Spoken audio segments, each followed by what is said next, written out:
Tina,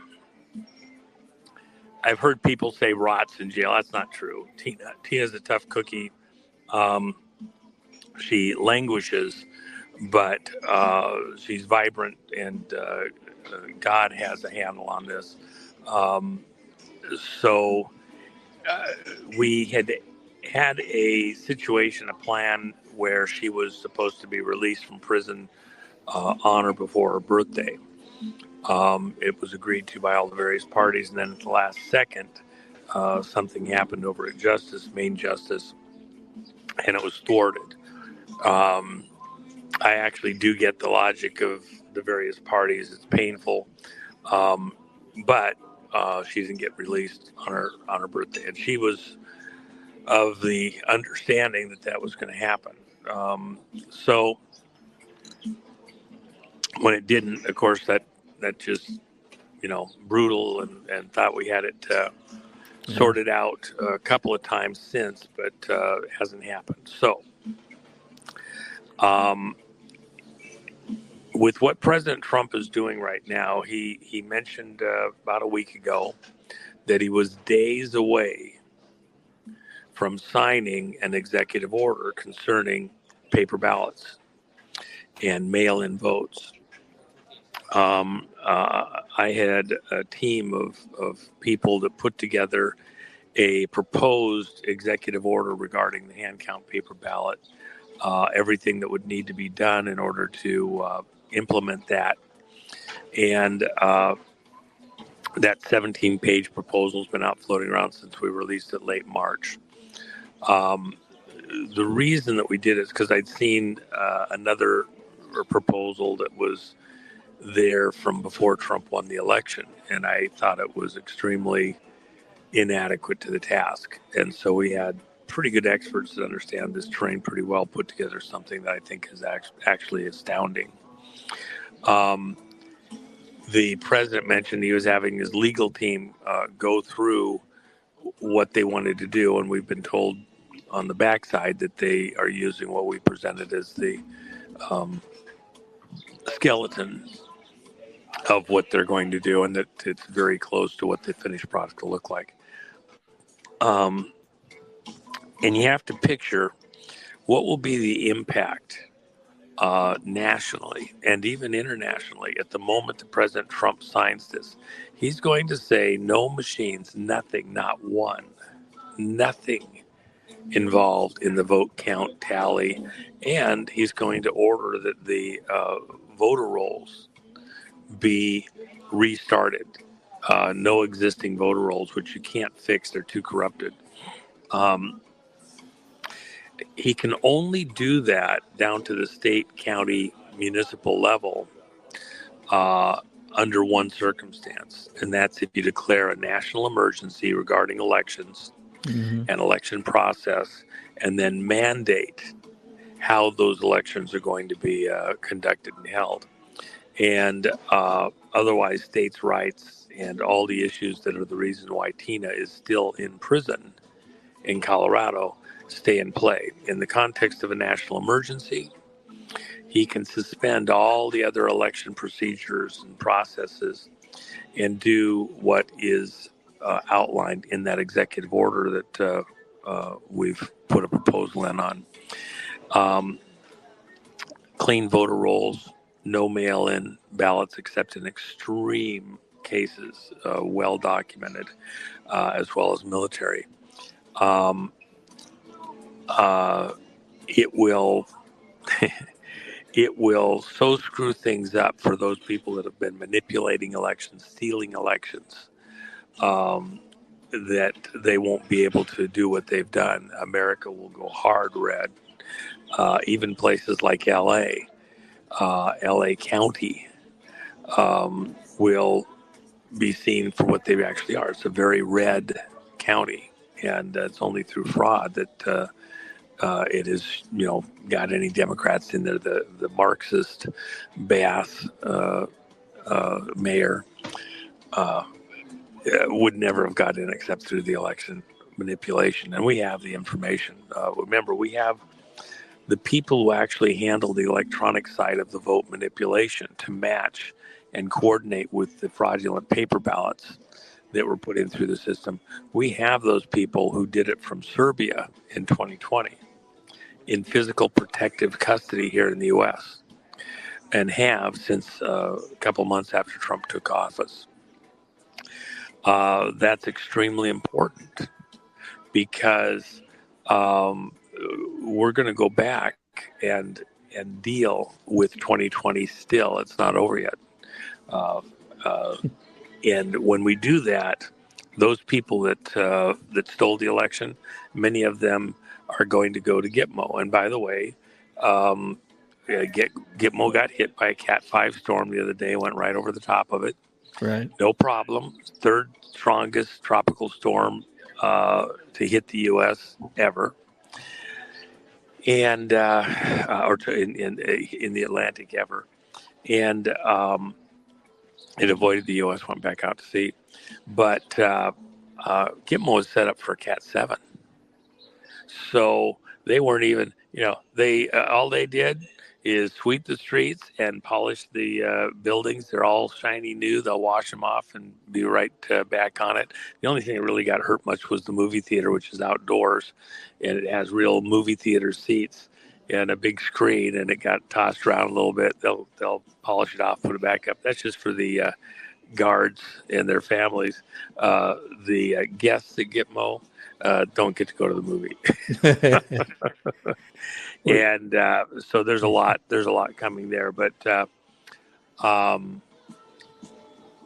Tina, in her situation, if we can't get her out with the habeas corpus, which is the latest thing, the judge is supposed to rule on that even today, I believe. If for any reason he burbles and doesn't decide that Tina needs to be released on bail, as the executive order is issued by Trump concerning election operations for 2026, a national election emergency.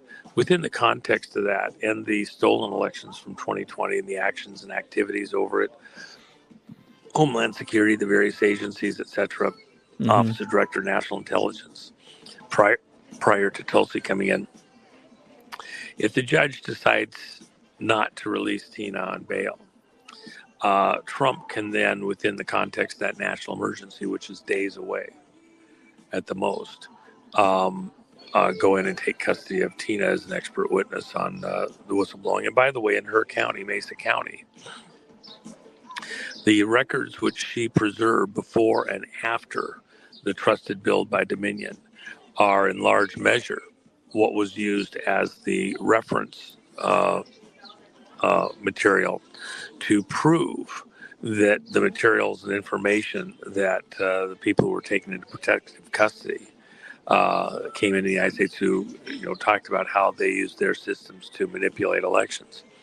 What Tina has is the Rosetta Stone, and we can do comparative analysis and show that this was in fact what was going on, that elections were being electronically manipulated, and a lot of that coming out of Colorado for the proofs for the rest of the country. So Tina will be a very valuable witness, and her assistance will be greatly appreciated. And within the context of a national emergency, the President Trump can then take action that normal states' rights will not, they'll be suspended in that national emergency, and you just go take custody of Tina. And I expect that's exactly what he intends and what will happen if the habeas corpus doesn't get Tina free on bail almost immediately here today. It's been noted frequently here in Georgia in the last few weeks that Trump on a couple occasions, maybe more, has mentioned specifically looking into the ballots in Fulton County, because Fulton County seems to be the one of the cruxes of the issue, one of the places that there's something being hidden, being kept under wraps. You can imagine how welcome, how amazing this next step could be to the folks that have worked so long here in Georgia to uncover this stuff, struggled and put their own welfare at stake in some cases to try to find out what happened. So this will be amazing for Georgia. Well, Joe Hoff did something over at Gateway Pundit the other day. He did a little video. You know, he's a certified accountant, and so he does these complex accounting analysis for companies, and he's been very clear. You know, in what has been presented in Georgia, what happened there, it's an impossibility that fraud wasn't involved, and that the courts, that the election officials allowed this to occur and didn't do anything to stop it or to get to the bottom line. You know, it's a fraud upon the people. It violates the civil rights of every voter who's a legitimate voter to have their votes diluted through fraud, and then to put people into office who are not the will of the people. Mm-hmm.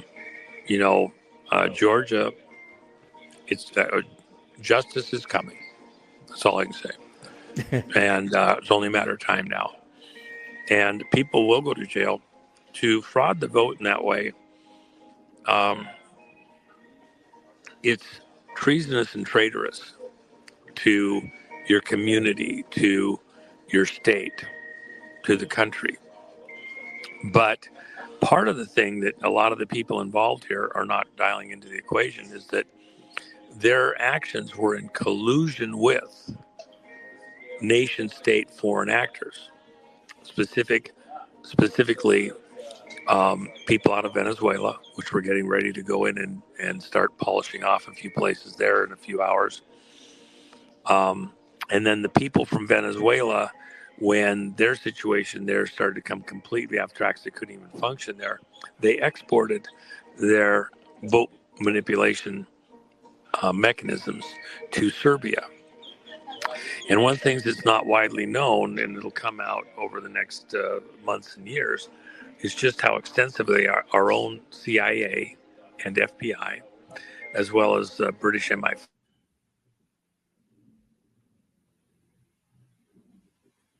involved in what happened. Just a second, I'm sending Nino a quick note. Sure. Let's see here. He's trying to reach me there. 20.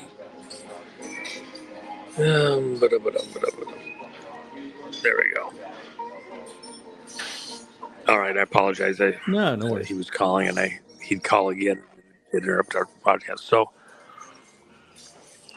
you had intelligence agencies colluding for a globalist objective, including U.S. citizens and agency heads.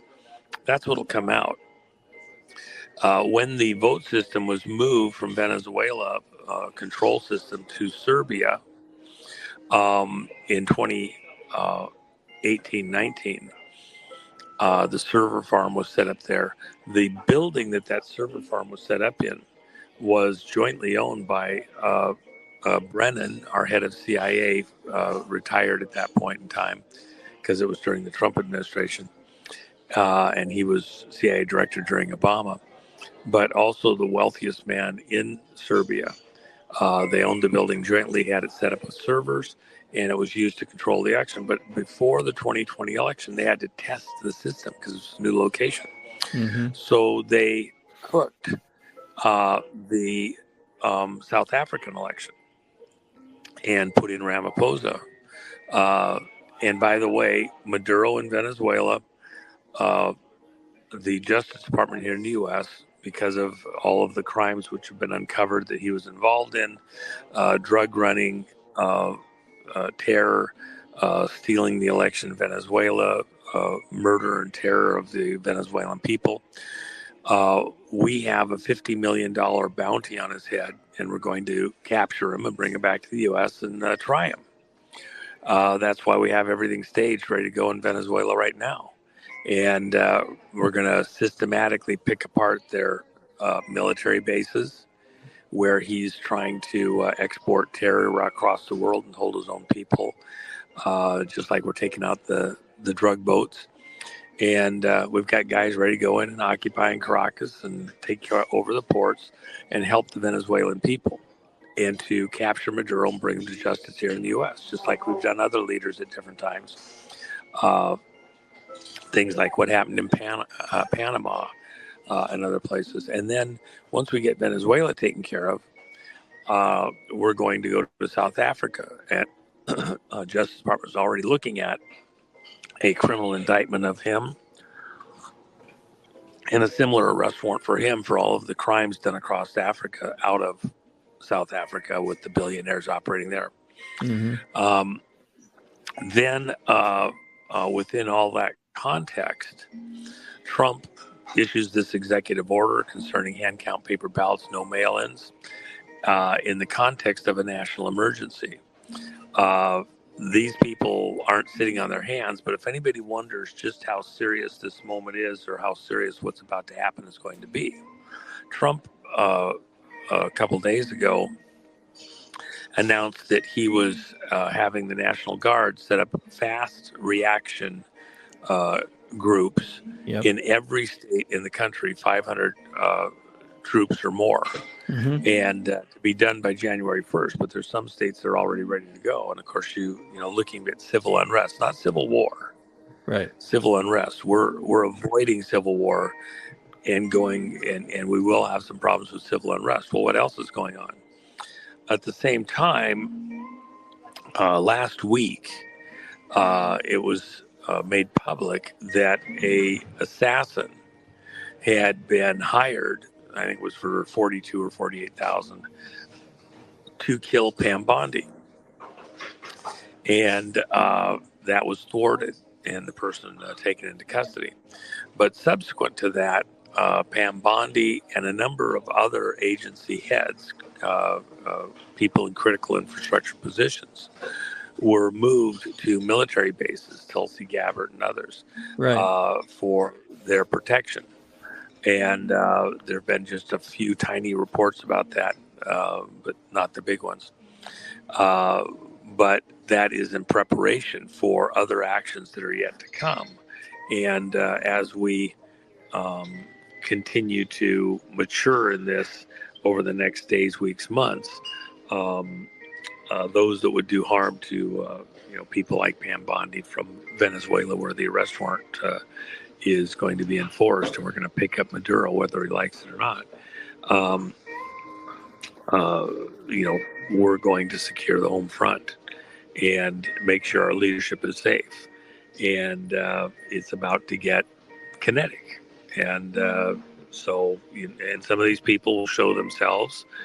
Some people very foolishly will show themselves on the wrong side here on U.S. soil, and they'll get picked up on federal crimes, not, local, municipal, county, or state crimes. They will be charged federally with sentencing guidelines that are mandatory and no time off. They will serve their time. And some of the stuff that they're going to get picked up on, if they're going to go out and demonstrate and do stuff, it's going to have long horizons. But we'll get the streets cleared, we'll get things sorted out, and bring stability back to the country, because it is an unstable situation right now. Yeah. We reported in the last couple of weeks on the briefing that was given to President Trump, in which the folks reported what they were terming Riot Inc., which is a funded set of organizations meant to make things look one way, look like, organic protests, but in fact are, it's some of the normal players that we've come to know are the bad guys, the Arabellas, the Soroses, Tides organization. So you just got through mentioning that as this turns kinetic, this is not civil war. This is, perhaps they would like it to be, the bad guys, but it is not. It is fomented. It is created for our vision to try to make people feel more unsteady. Is that a fair assessment? Well, remember, the Obamas were made executive producers on a series showing America falling into civil war. And Yep. that's not as far-fetched as you might think, because if you remember the friends of the president, like Job's advisors, I call them, they showed up on December 18th of 2020 at the White House. Patrick Byrne, Joe and Mike Flynn, Sidney Powell, some of the president's attorneys, Giuliani, Cipollone, and they kind of had a setup situation. They blindsided Trump, showed up at the White House, supposedly on a tour, ended up spending 5 hours talking to him and trying to convince him that because the executive order 13848 had not been complied with concerning foreign interference in the elections, and reporting to the president within 45 days of every federal election any information concerning foreign interference, Director Radcliffe of the Office of Director of National Intelligence, which is the office Tulsi holds now, did not submit that report 45 days after. 3 days earlier, on the 42nd day, he announced to media in interviews that there was agency heads inside Homeland Security who had refused to give him their work product concerning foreign interference. Therefore, he couldn't issue the report. The proper thing for him to have done would have been to provide, it's an interim report anyway, to provide what he had from the sources that were reporting to him, and then note that certain agency heads were not submitting their work product. And then immediately, within just a day or two, Congress could call those agency heads and interview them on what basis, what legal basis were they obstructing the flow of information to the President of the United States concerning foreign interference? And was that within their job description? Remember, they're not king. They just work there. They have to provide that product. It was under an executive order. Who's in charge here? And but Radcliffe didn't provide even an interim report, as he should have. And so when Congress voted on January 6th, when Trump asked Americans to be present to observe what was going on, they voted to confirm the election results with Biden being the president without any information on whether or not there was foreign interference. Now we know, we're learning more by the hour about the foreign interference that put Biden into office and the cabal behind that, the election fraud behind that. So with that in mind, we're now entering a phase where we're going to move into arrests of those people that stole the 2020 election from inside our own government, collusively with foreign governments, working with them and their agents. And we're going to tear down the nation state mechanisms where they were using, Cuba runs Venezuela, has for decades.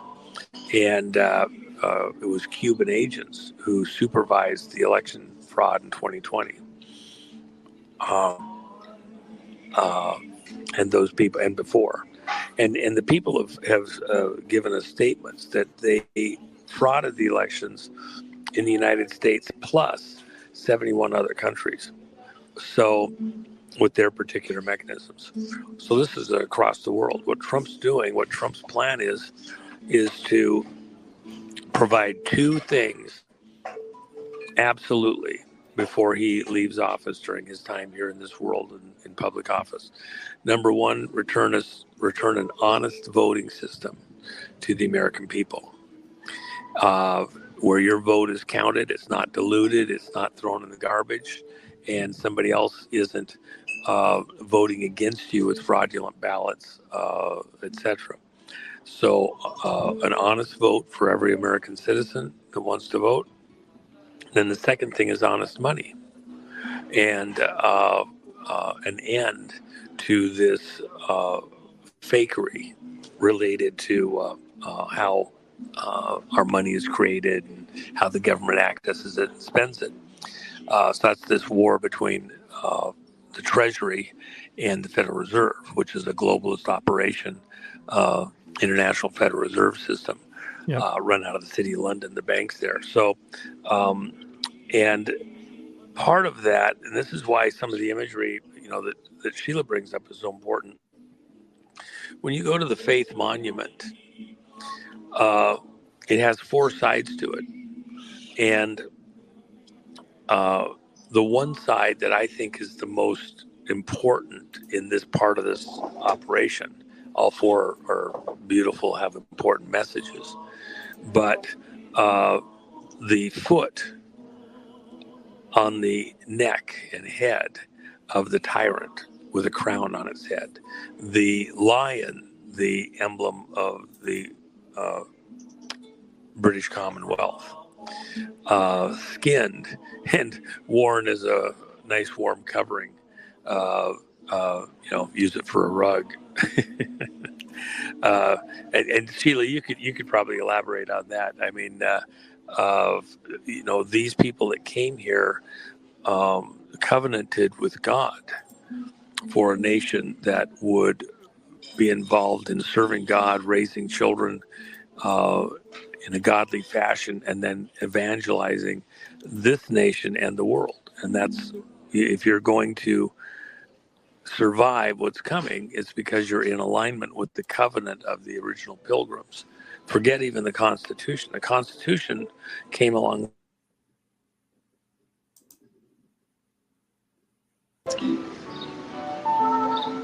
So, anything you want to add to that, Sheila? You were cut off after Constitution, so I don't know if we missed part. Well, I apologize. I got calls coming in that are kind of screwing with me, and it mutes me out when they come in. So I apologize. Mm-hmm. Yeah, we got into the depth yesterday of the 1607 First Landing because I've been judged repeatedly that I'm not cooperative with the 1607 First Landing. And I said, well, they came a long time after Christopher Columbus. And and in the First Landing, we put the declaration out that people have been reading and praying over each day. I found out throughout the Midwest, people are bringing it into the Bible studies and declaring it and praying over it again. And it connects us right with England. And the thing that was key for the Pilgrims was to be separate and set apart in this world.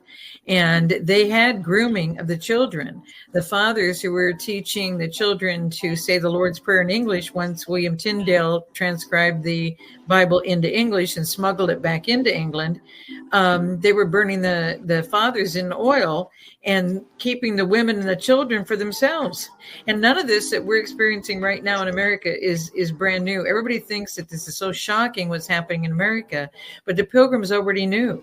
And for all these years, I've said the Civil War soldiers knew. And then I found the Civil War soldier monument that was built in 1865. They laid the cornerstone, and it was up in 1869, 20 years before the Faith Monument. But you can tell all those believing people who made it out of concrete and got it up immediately, they knew the exact form of the Faith Monument.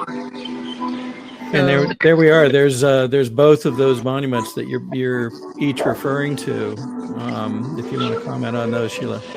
Well, I was honored to have Juan with us when the first time I ever set my foot on the soil of the Faith Monument. It was so emotional, and they'd had a full immersion baptism ceremony the day before, and a dog was baptized with the owner. And every time the dog heard people talking instead of listening about the Faith Monument, the dog walked up to the people and barked at the people. That's the difference when you're tight with the Father and you're not tight with the Father, even when your dog is. But this is what Juan was talking about as the man of liberty. And the man of liberty is actually sitting on the head of the lion. You can see that on the right. And on the left, he's got the limp paw up over his right shoulder, and he's got the whole pelt wrapped around him with the paw on his, one of the four paws on his left arm. And then the humor is that those stand-up lion structures are also the Rothschilds and the Rockefellers. And they're both positioned on the sides of the menorah on the Israel flag before they went to the double triangles that they're under now. And so it's so significant because he's also got his foot on the word tyranny above. And then that's what Juan was showing you down below, where you see the guy, the side panel, where he's putting his foot on the neck of a man who happens to be wearing a do that one crown, more time. because they're not that famous. Yeah, you can see the words tyranny there on the right hand panel. And that's where he's got his foot on that, and then he's on the side panel, he's got his foot on the neck of a man, because these kings were made these famous people, but they all got their position by identity theft, the same thing that's happened to us in America. And so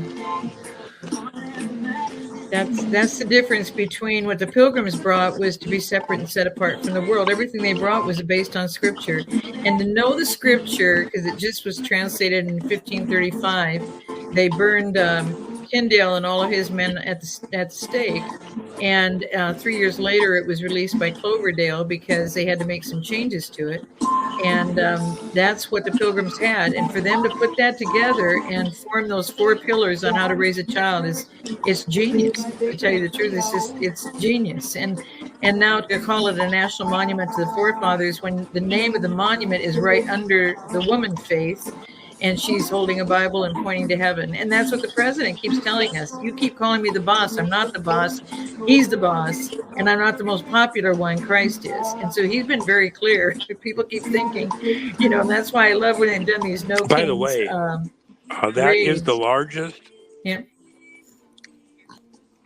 I'm sorry. The Faith Monument is the largest stone monument in America. And while we were there a few months ago, they were doing a restoration on it. I was so happy to see it. Company was in restoring it, securing everything, regrouting places that needed it. So we expect it to be around for a very long time. And I'm so glad you mentioned that one, because the tallest granite monument in America, and what they were proclaiming about the Georgia Guidestones at 19 feet. And if you could see, people who are 6 or more than 6 feet tall don't even come up to the bottom first section that you see. And so everybody looks miniature compared to this 81-foot granite monument. And 81 feet, mathematically is at least 4 times 19 feet. And so it's just kind of funny but internationally, that's how the Georgia Guidestones were proclaimed to be and declared to be the largest monument at 19 feet. So as we get into these coming days, weeks, months, longer, if we need to, if I understood correctly, part of this implies that those who cooperated may in fact find themselves part of those charged in these things. Is that correct? Is that yeah, because they, just because you drove the getaway car and didn't go into the bank doesn't mean that you're not equally guilty with those who perpetrated the main part of the crime. You all go to jail together. And if, a murder's involved, you all get charged with murder. You all participate in the same collusive event. These people used the COVID shot and disease, everything as cover for their operations to steal the election. That's what you had to remember. That's interesting timing, too, because I believe it was just today or yesterday, Tulsi Gabbard announced that they are opening a very significant probe into Dr. Fauci's choices and actions with regard to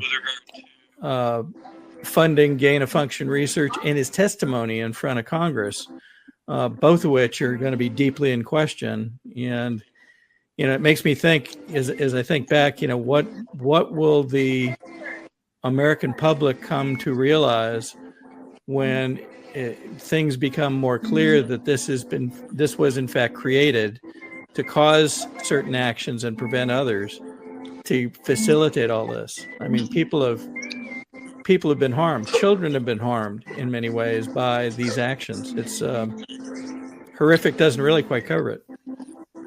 tens of thousands or even up to millions died because of the cover story event, the COVID, which got us the drop boxes and remote voting and mail in and all that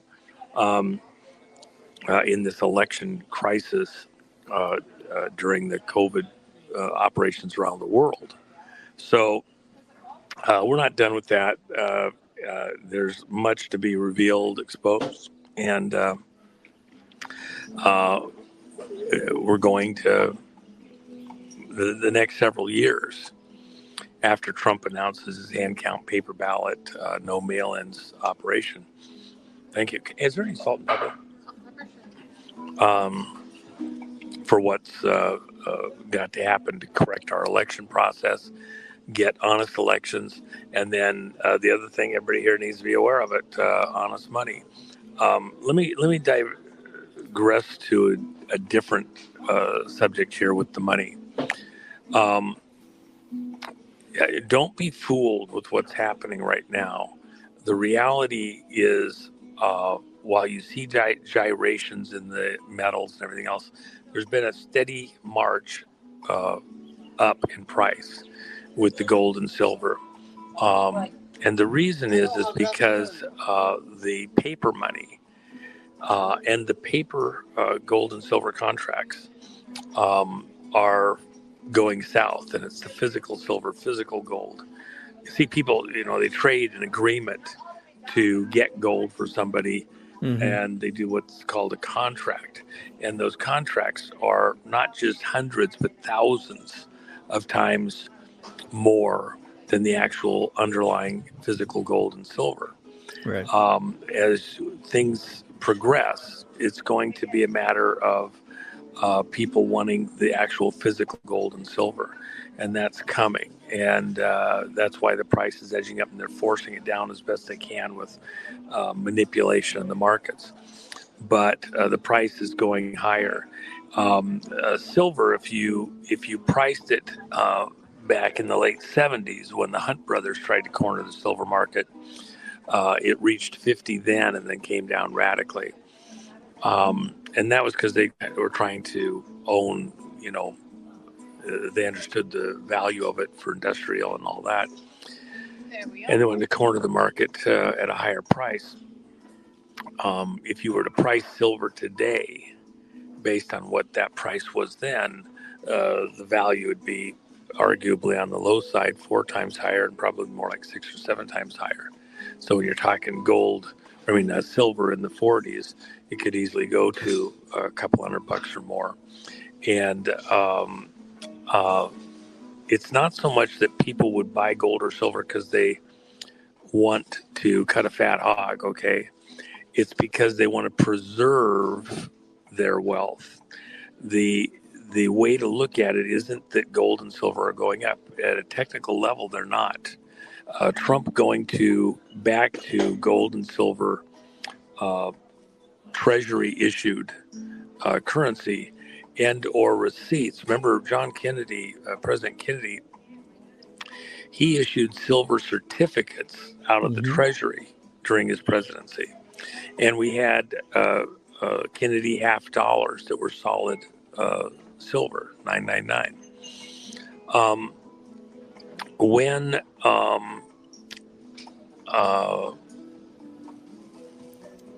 Johnson came into the presidency, within days after President Kennedy's assassination, he pulled back the silver certificates, which was a receipt for silver in the custody of the Treasury, real silver. It was a receipt tied to real physical silver.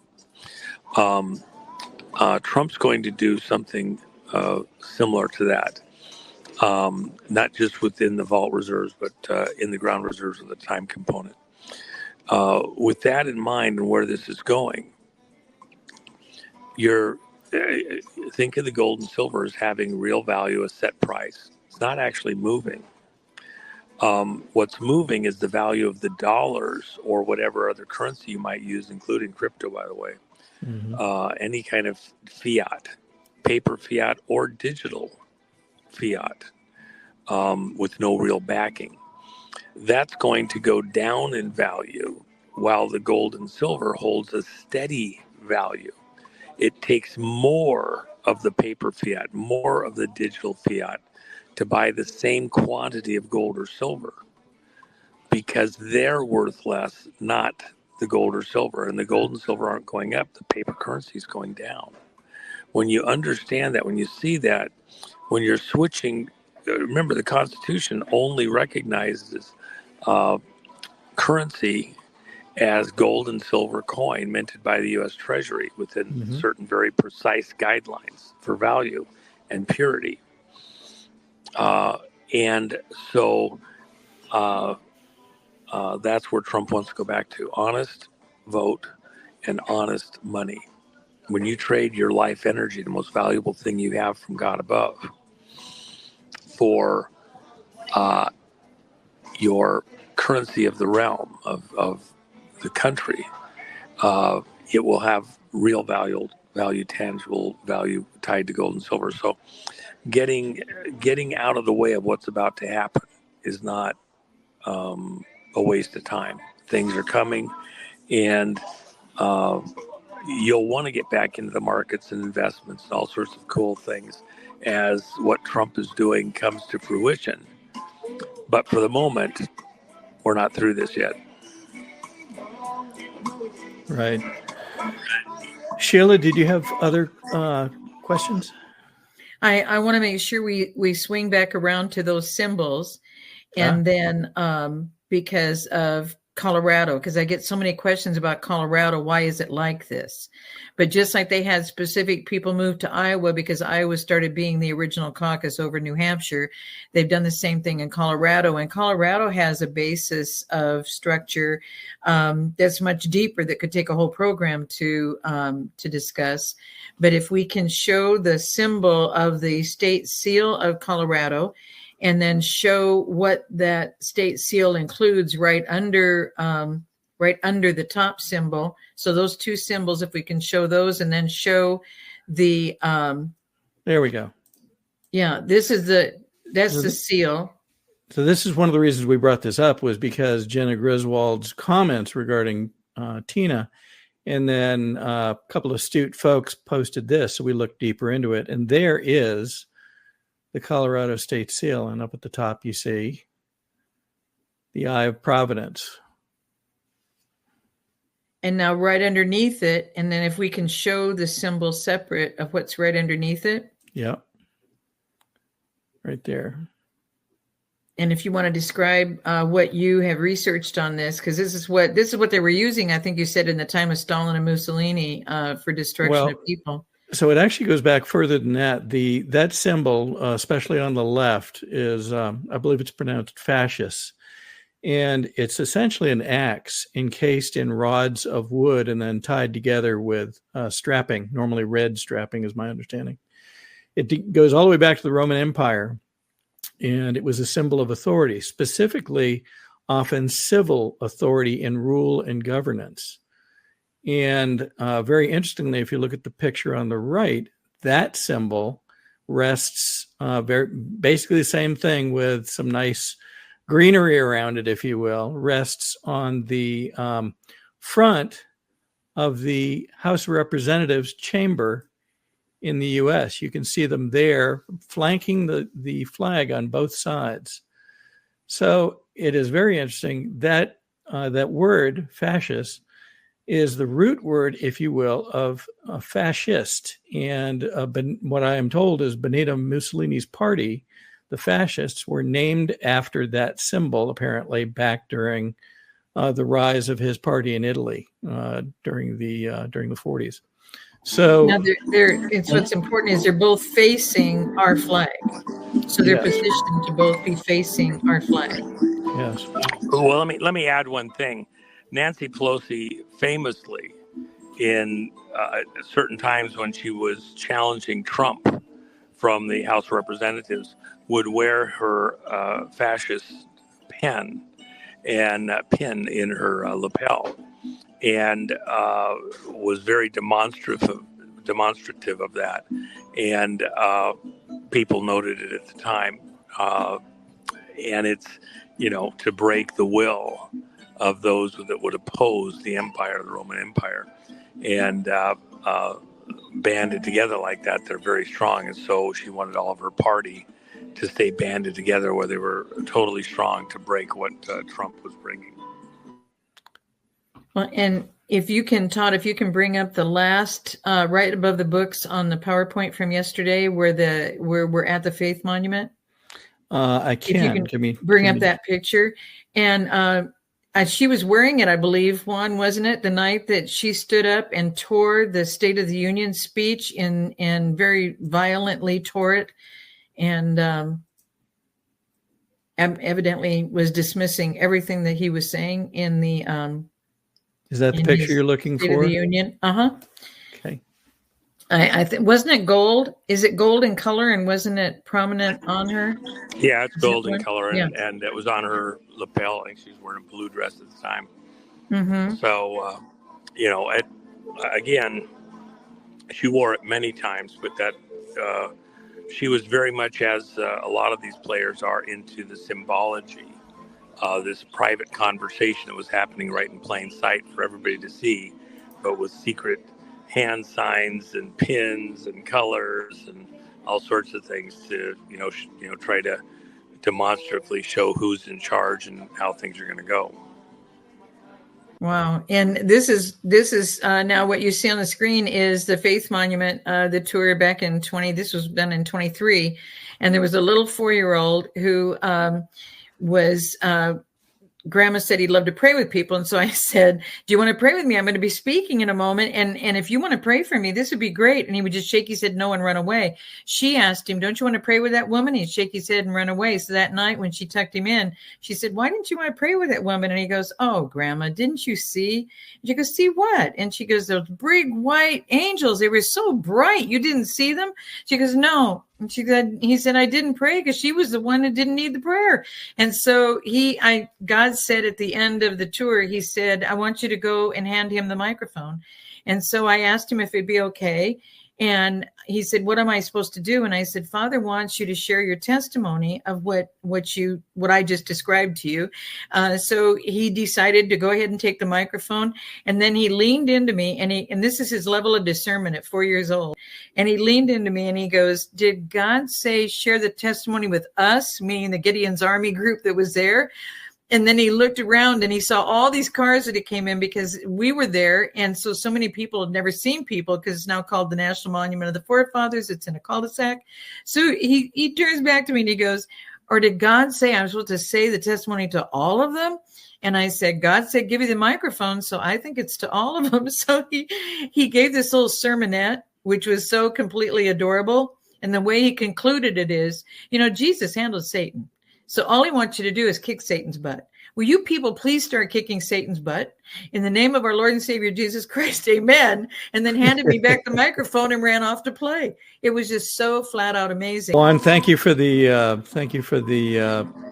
insight into the stage that we're at. I think, especially for the folks here in Georgia, this is going to be an incredibly important time, and it goes right along with something that I saw Dan Scavino post. It actually goes back to months ago, but he posted a single liner shortly following the election, and all it said was accountability is coming. And Dan is one of those folks like yourself and others that I've always had this feeling that there was a team on the inside that knew a lot more than the rest of us, and we would know when it was the right time. And so I took those words from Dan to heart, and a lot of people here in Georgia did. So we will be expectantly looking at the next stages. And today being Halloween, there's one more thing.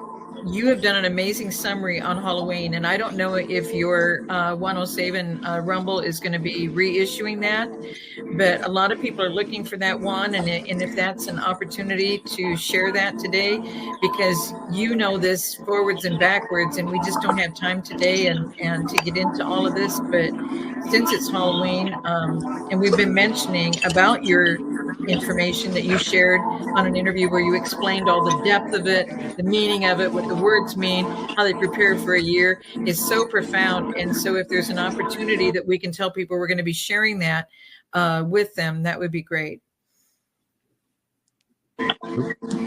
Sorry, I had other calls coming in. Well, I did something on JACO, and I touched on some of that. And the 107 site, I don't run that. That's a fan that does that, and I give him permission to post things there. But I don't have, and actually do anything with it. It's somebody else's. But I expect they probably will run something of the Halloween stuff I've done in the past. And I think people, especially Christians, this audience, should prayerfully consider, are they comfortable promoting some of the things that are there, which are actually as devilish as it gets. And on this day, around the world,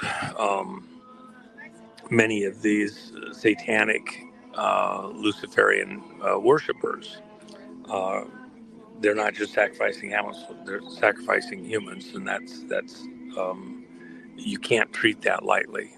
And so we need to be vigilant. People talk about, they want to help the children and, help people that are in abusive slavery situations. Right now, today in Sudan, the leaders in Sudan have been rounding up women and children. They've been killing off the men steadily, and they're selling them into slavery. And so if a child is older than about 12, they'll just work it to death and go on to the next one. The younger children are being sold in slavery with their mothers. And that's happening right this hour, right this second. It's, even worse things happening within the Halloween setting. So I would prayerfully consider you're having your children dress up and participate in something that the roots of it, which I discussed, the jack-o'-lantern and things like that, all have horrors attached to them. And we don't want to be part of that. We shouldn't have that in our heart, or even a willingness to tolerate it within our shores. And so we need to, prayerfully consider what we're doing. So, folks, I've got to fly. There's something Jennifer put up a package. I think it's in there today on something special she had over at the Jennifer Mac, allpatriots.gumroad.com. Okay. And of course, if you're looking for, just to protect yourself investment, my stuff is kind of collector stuff. We only have right now, I think, the Gitmo coin, and it's there for a reason, because this is the season where we begin sending people to Gitmo. I think it'll be a fun thing. We're pretty much out of all of the other coins, a few 2023s. They all tell a story. We have something that we're bringing out in 2026, so we're right at the tail end of the 2025 stuff.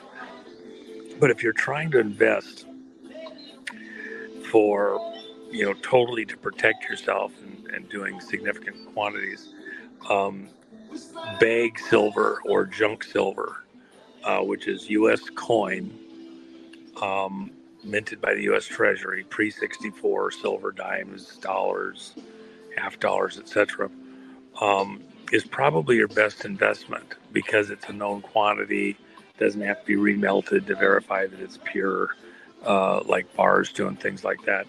And ounce for ounce gives you your best bang for the buck. I want you to buy the stuff that we have over at Jennifer's site and mine. It's great collector stuff, but if you're trying to protect your nest egg, that is probably the best buy, and will continue to be. I believe it's going to go radically higher, because the paper fiat dollars are going to go down. And as Trump issues the new gold and silver-backed currencies, your silver will be right on par with that, and so you'll be holding your values. So I've got to fly. I've got to catch a plane. I appreciate all of you, and we will talk again soon, I hope. Thank you, Juan. Best to you and yours, my friend. Thank you so much, Juan. Bless you.